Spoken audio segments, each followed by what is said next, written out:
সুপর্ণাকে দেখো কেমন হাত দিয়ে যাচ্ছে।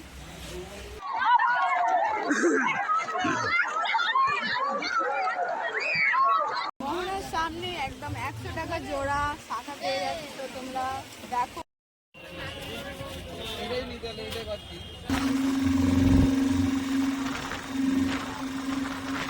So hello everyone, welcome to my YouTube channel.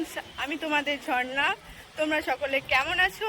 আজ দীঘার সেকেন্ড দিন। আজকে আমরা সকাল সকাল রেডি হয়ে ঘুরতে বেরিয়ে পড়েছি। দেখো, এটা আমার বোন অ্যান্ড মাই হাজবেন্ড।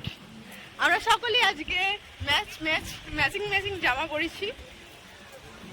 আমরা সকালে চলে এসেছি শঙ্করপুর বিচে। তোমাদের সবাইকে ঘুরে দেখাবো, দেখতে থাকো। কি অপরূপ দৃশ্য! যত দূর চোখ যায় তত দূর সমুদ্র, শুধু সমুদ্র। বা খুব অসাধারণ দৃশ্য। দেখো, মনটা পুরো একদম তোমাদের খুশি করে দেবে।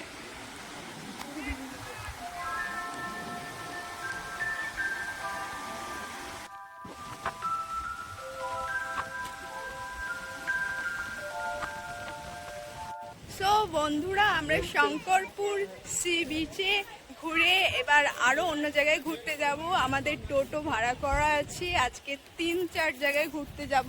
চলো আমাদের সাথে। আমরা আবারও একটা জায়গায় ঘুরতে চলে এসেছি।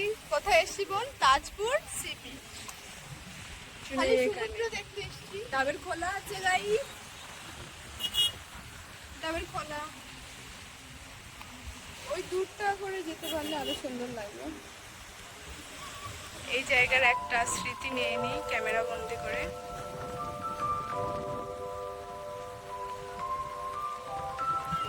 এই নীল সাগরের পাড়ে স্বপ্নরা ডানা মেলে।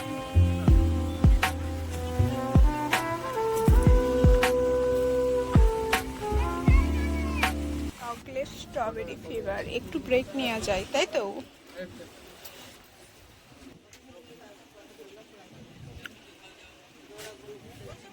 তো বন্ধুরা, আমরা এবার চলে এসেছি নায়েককালী মাতার মন্দিরে।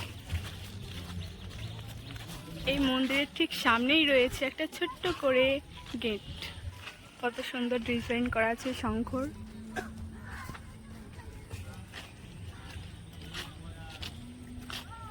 চলো আমরা আরো এগিয়ে দেখব। এই যে মন্দির,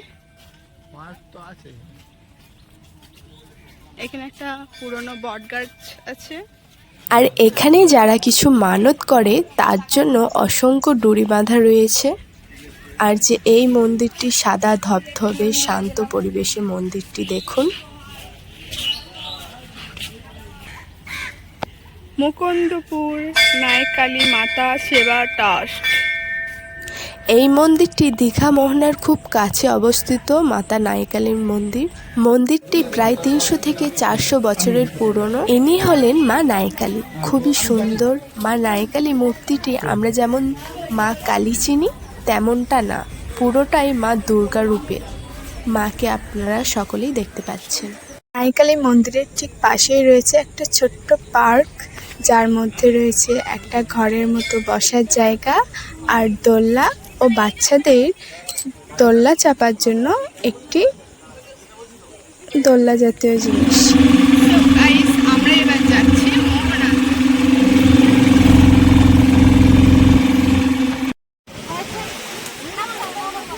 মোহনার সামনে একদম 100 টাকা জোড়া শাখা পেয়ে যাচ্ছে, তো তোমরা দেখো। আমি 4টে শাখা নিয়েছি। আর মোহনাতে তোমরা পেয়ে যাবে অনেক অনেক সুন্দর সুন্দর ডিজাইনার হার, ডিজাইনার কানের ক্লিপ। খুবই সুন্দর সুন্দর জিনিস এখানে বিক্রয় হচ্ছে।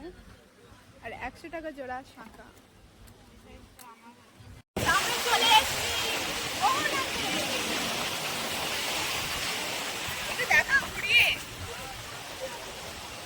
ওই দিক থেকে প্রবল ঢেউ আসছে, ঢেউগুলো পাথরের সাথে ধাক্কা লেগে। দীঘা মোহনায় আপনারা সকালের দিকে আসলে অনেক কিছু দেখতে ও উপভোগ করতে পারবেন, কারণ সকালেই বড় মার্কেটটি বসে এবং সকালের দিকে বিভিন্ন রকম মাছও দেখতে পাবে।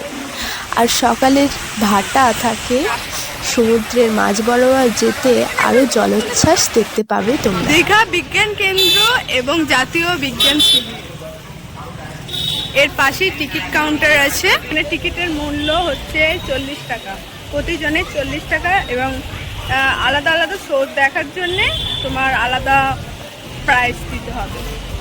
প্রথমেই সায়েন্স সিটি ঢোকার প্রথমেই তোমরা দেখতে পাবে পাইপ ছাড়া কল, যেটা দিয়ে অনবরত জল পড়ে যাচ্ছে। কত ইন্টারেস্টিং ব্যাপার। এই বিজ্ঞানটা দেখো গাইস, সব ইন্টারেস্টিং বিষয় আছে।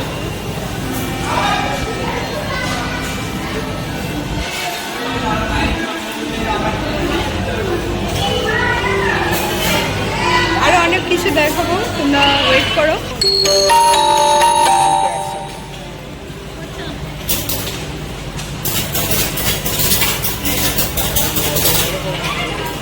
এই গেমটা খেলবো, এখানে ঠেকলি কাউন্টিং হবে। আমরা দেখবো আমার হাজবেন্ড এই গেমটা সফল হতে পারে কি। স্পর্শ যেন না হয় ওই তার। ইয়ে হবে হবে হবে, নাও। একদম একদম, আর একটু টাফ।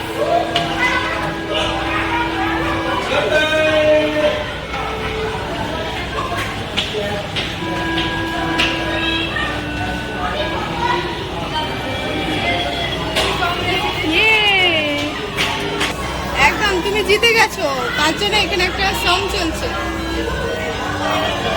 আর এখানে দেখো বৈদ্যুতিক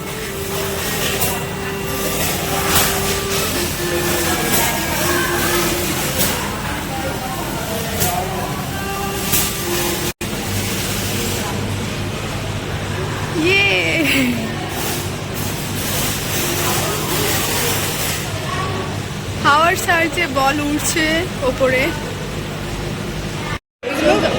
সো গাইস, তোমরা দেখতে পাচ্ছ এগুলো এক একটা প্রত্যেকটা চালের মধ্যে লেখা আছে, খোদাই করা আছে। তোমরা উপরে স্ক্রিনে দেখতে পাবে কিছু কিছু নাম লেখা আছে, আর এখানে দূরবীনের সাহায্যে দেখাচ্ছে।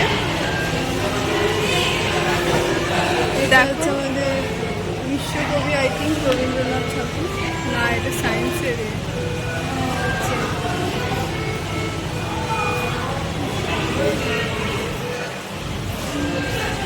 ঠিক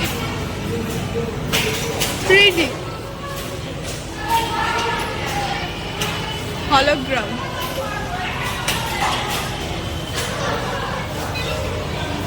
ছবির মধ্যে কোনো কালার নেই, কিন্তু যখনই আমরা এর মধ্যে দেখব কালার দেখতে পাবো।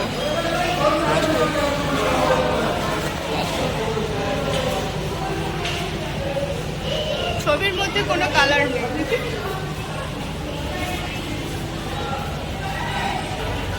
এখানে অসংখ্য ছবি দিয়ে বানানো হয়েছে মোনালিসা।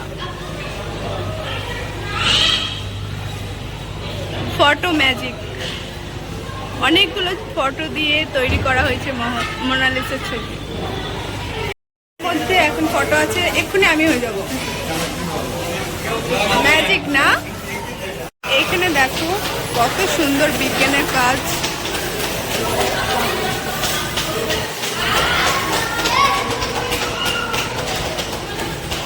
এই স্ট্রিকটা এই কাঁচের মধ্যে দিয়ে পাস হচ্ছে। তোমার দাদা 3D গেম খেলছে, দেখো ফুটবল।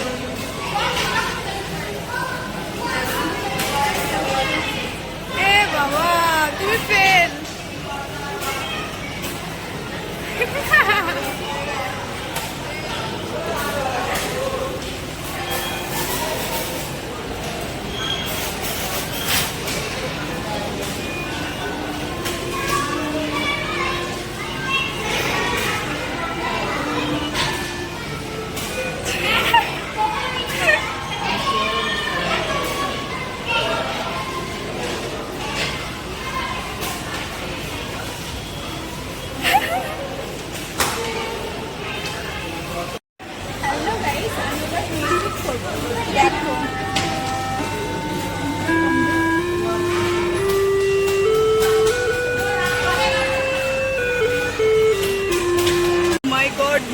একটা সুড়ঙ্গ করা আছে, এটা ঘুরছে, নিজে থেকে ঘুরছে তো। এর মধ্যে তোকে ঢুকিয়ে দেব। আর দেখো গাইস, আমরা কোথায় ঢুকে পড়েছি। সুপর্ণা এগিয়ে যাচ্ছে।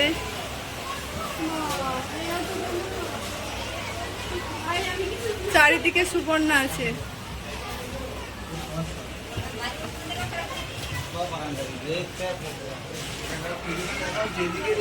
যেদিকে দেখতে পাবে আমাকে দেখতে পাবে গাইস। এই রে, এদিকে কাঁচ।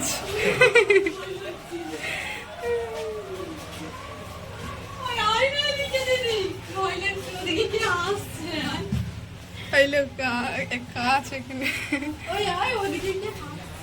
মানে এখানে জোরে হাঁটতে গেলে টক্কর খাবে গাইস, সাবধানে হাঁটতে হবে। সুপর্ণাকে দেখো কেমন হাত দিয়ে যাচ্ছে। সুপর্ণা কোথায় গেলি?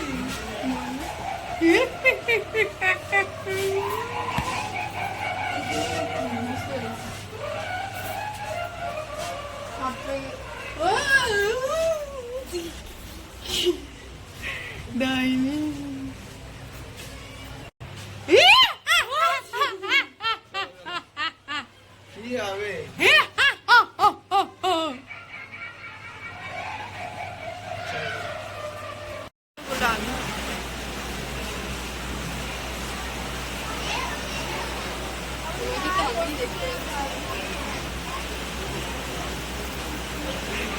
দেখো চারিদিকে দেখা যাচ্ছে, আমার প্রতিটা ক্যামেরায় ওকেই দেখা যাচ্ছে এই আয়নাতে। আর ও বলছে নাকি আমাকে দেখা যাচ্ছে। দেখুন তো, দেখুন গাইস, কাকে দেখা যাচ্ছে আপনারাই বলুন। বসে আছে।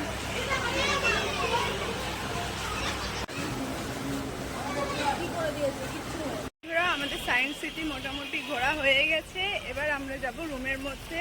অনেকক্ষণ ঘুরে ঘুরে ক্লান্ত হয়ে গেছি, রুমে গিয়ে একটু রেস্ট নিতে হবে। লাঞ্চে নিয়ে নিলাম কাজলা।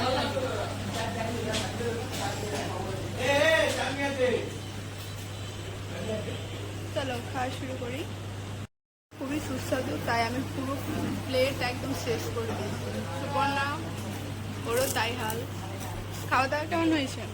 আমাদের লাঞ্চ কমপ্লিট। এবার সমুদ্রের ঢেউ খেতে যেতে হবে, কারণ দীঘায় সব থেকে ইম্পর্টেন্ট হচ্ছে দীঘার ঢেউ।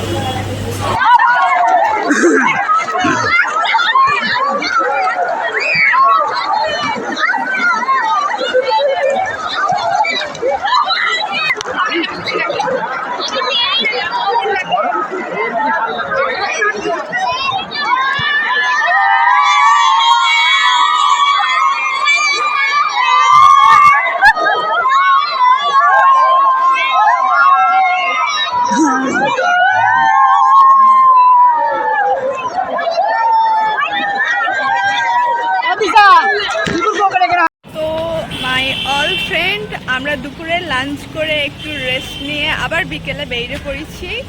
আমরা এবার যাব জগন্নাথ ধামে। আমার সাথে আছে হাজব্যান্ড অ্যান্ড বোন আসছে, আরও সকলে আছে, তারা রেডি হয়ে আসছে।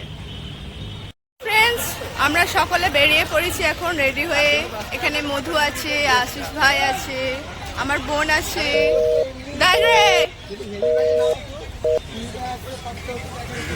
এখানে আছে ছোদ্দা এন্ড কৃষ্ণা। হ্যালো, আমরা সকলে যাচ্ছি জগন্নাথ ধাম। এখানে সব দাদারা স্নান করে ফিরছে। টাটা। মন্দিরের ঠিক সামনেই চলে এসেছি। ওই যে দেখা যাচ্ছে জগন্নাথ ধাম। এখানে লাইন দিয়ে যাচ্ছি আমরা। মধ্যেই আমরা পৌঁছে গেছি জগন্নাথ ধামের মেন গেটে। আর কত সুন্দর কার্যকলাপ দেখো তোমরা, লাইটিং আছে। কত অপরূপ সুন্দর মন্দিরটি, দেখুন একবার। মানে আমি বলে বোঝাতে পারবো না, এখানে আসলে বুঝতে পারবেন কত সুন্দর লাগছে।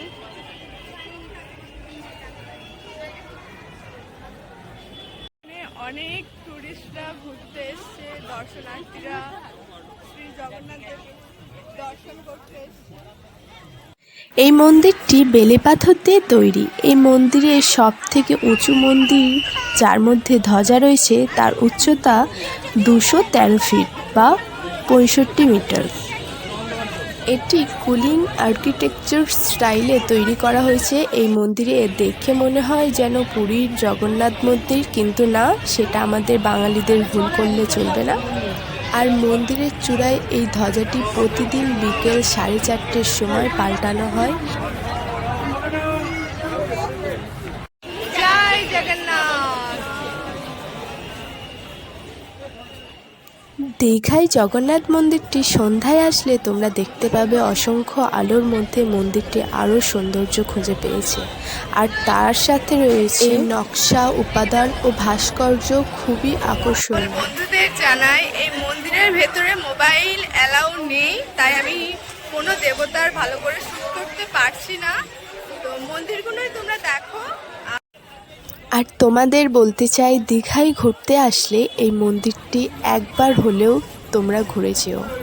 তোমাদের মন চক্ষু খুবই তৃপ্তি লাভ করবে। আর এবার আমরা বাড়িতে যাওয়ার জন্য ফ্রেন্ড, আমাদের এতগুলো খাবার বাড়ির জন্য নেওয়া হয়েছে। ফ্রেন্ড, বাড়ি যাওয়ার সময় চলে এসেছে, আমাদের বাড়ি যেতে হবে। আমাদের বাস পৌঁছে গেছে একদম হোটেলের সামনে। বাড়ি যেতে ইচ্ছা করছে না, কিন্তু যেতে তো হবেই। এই কদিন বেশ এনজয় হয়েছে, ঘোরা হয়েছে, কিন্তু বাড়িতে গিয়ে সেই একঘেয়ে জীবন কার ভালো লাগে। টাকাও খরচ হয়েছে। বাসে করে আমরা যাওয়ার পথে ওল্ড দীঘাতে নামবো। আর ইতিমধ্যে আমরা বাসে যেতে শুরু করে দিয়েছি। গেছি ওল্ড দীঘাতে। এখানে এবার ডিনারটা করব। ডিনার করে একটু ঘুরে ফিরে আবার বাসে উঠে বাড়ি চলে যাব। ভালো লাগছে না গাইস, বাড়ি যেতে খুবই কষ্ট হচ্ছে। যেতে তো হবে, করার নেই, পানি শেষ, আমাদের চা ছিল। এবার আমরা খাবো গরম গরম পকোড়া।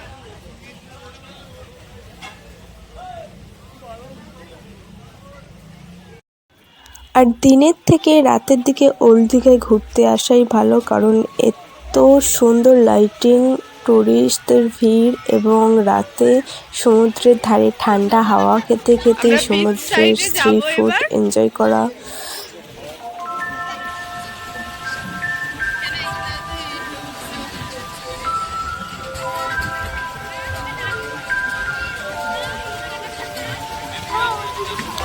রাতের জোয়ারে প্রবল ঢেউ, জলোচ্ছ্বাস। সেখানে এখন ঢেউ আছে, এখন নেই। I love Digha. এই গন্ধরাজ দিগান্তিকা মোমো হাউস থেকে এই চিকেনটা নিয়ে নিলাম। এই এগ রোলটা নিয়ে নিলাম। কেমন লাগছে রোলটা? একটু পুড়ে গেছে আমারটা। सागर के गहराई से गहरा है अपना प्यार। সবাই দেখো এখানে বসে আছে।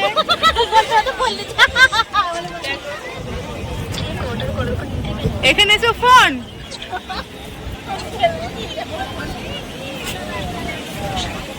কেমন ঢেউ দেখছো? দারুণ। চলো বাসের দিকে এবার উঠতে হবে।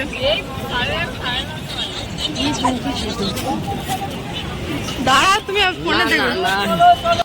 সো ফ্রেন্ডস, আমাদের এবারের মতো দীঘা ট্যুর শেষ। আমরা এবার বাড়ির জন্যে রওনা দেব। তোমার কেমন লাগলো ঘুরে? হ্যাঁ, খুব সুন্দর। আর সব এনার্জি শেষ, বাড়ি যেতে ইচ্ছা করছে না, কিন্তু বাড়ি তো যেতে হবেই। সো ফ্রেন্ডস, ভিডিওটি তোমাদের কেমন লাগলো আমাকে কমেন্টে জানিও। তোমাদের এক একটা কমেন্ট আমার পড়তে খুব ভালো লাগে। অ্যান্ড লাইক, কমেন্ট, শেয়ার আর সাবস্ক্রাইব করে রেখো। দেখা হবে পরের ব্লগে। এখনের জন্যে না।